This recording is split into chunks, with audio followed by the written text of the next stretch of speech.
Kita baru bangun, okey. Subuh-subuh kita bangun. Okey, hari ni apa menu kita nak masak, okey? Jom. Ini menu kita, okey. No ultra processed food. Okey, semua is real food, ayam. Okey, ini menu sahur kita hari ni, okey.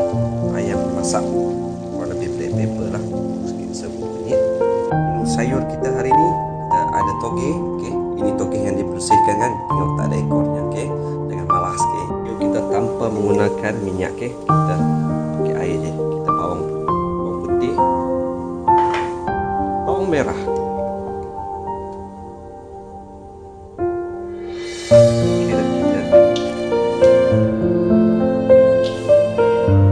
brokoli, okey, yang telah dibersihkan, okey. Sini saya pakai salted salt, okey.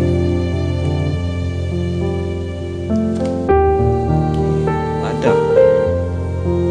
Ini siaplah menu